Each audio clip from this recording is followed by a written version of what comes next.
क्या आप जानते हैं हर साल नाग पंचमी पर जिस नाग की पूजा की जाती है वो कोई साधारण सर्प नहीं बल्कि उसके फनों पर पूरी पृथ्वी टिकी हुई है।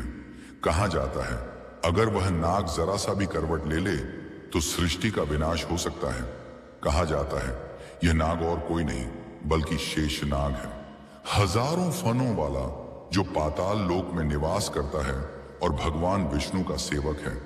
विष्णु पुराण और भागवत में वर्णन है कि शेषनाग अपने फनों पर पृथ्वी और सारे ग्रहों का भार उठाए हुए हैं।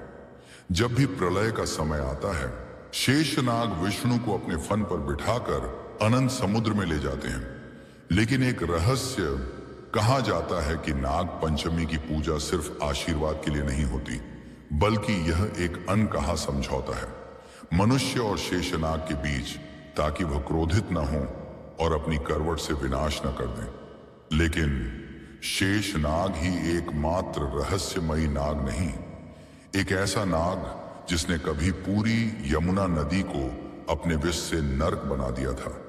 क्या आपने कभी सोचा अगर एक नाग चाहे तो पूरी नदी, पूरा गांव, पूरा राज्य जहरीला कर सकता है। यमुना किनारे की यह कथा आज भी कई लोग सच मानते हैं। कालिया नाग यमुना में रहने वाला इतना विषैला था कि उसकी सांस से हवा तक जहरीली हो जाती थी। लोगों का मानना था यह नाग सिर्फ इंसानों को नहीं बल्कि पूरे ब्रज को निगल सकता है। एक दिन बाल कृष्ण ने यह सुना और यमुना में कूद पड़े। कालिया नाग ने उन्हें जकड़ लिया पर कृष्ण ने उसके फनों पर नृत्य किया। कहा जाता है जब जब कृष्ण ने अपने पांव उठाए और फन पर मारा तो पूरी यमुना गूंज उठी। अंत में कृष्ण ने कालिया को जीवित छोड़ा पर उसे ब्रज छोड़ने की शर्त पर। इसी घटना के बाद लोग नाग पंचमी पर नागों की पूजा करने लगे, क्योंकि माना जाता है कि अगर नाग क्रोधित हो जाए तो वे पानी, हवा और भूमि तक को जहरीला कर सकते हैं। लेकिन एक और नाग था जो इतना भयावह था कि उसकी वजह से एक महान राजा की मौत हो गई और उसी नाग के कारण एक ब्राह्मण पुत्र ने नागों का संहार करने का संकल्प लिया। कभी कभी नाग सिर्फ एक जीव नहीं बल्कि विनाश का दूत बन जाते हैं। तक्षक नाग की कहानी इसका सबसे बड़ा प्रमाण है।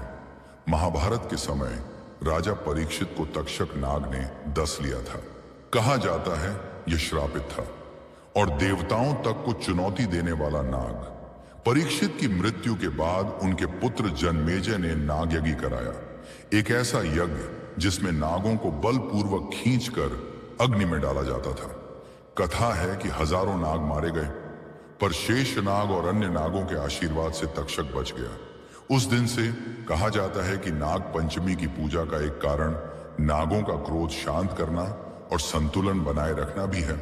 लेकिन नागों की ये पूजा सिर्फ प्राचीन समय की बात नहीं, आज भी कुछ गांवों में लोग नागों को खुश करने या उनसे बचने के लिए एक अजीब रस्म निभाते हैं। एक ऐसी रस्म जिसे देखकर आप चौंक जाओगे। क्या आप जानते हैं आज भी भारत के कुछ गांवों में नाग पंचमी के दिन लोग कपड़े की गुड़िया बनाकर उसे पीटते हैं, क्योंकि उनका मानना है अगर ऐसा न किया जाए तो असली नाग गांव में आकर तबाही मचा देंगे।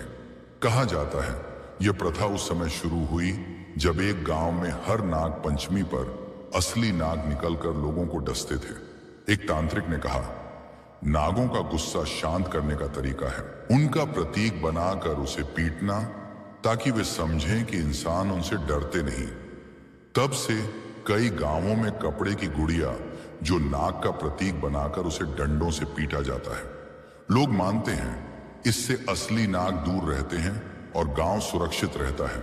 लेकिन कुछ विद्वान कहते हैं यह प्रथा सिर्फ डर पर आधारित है।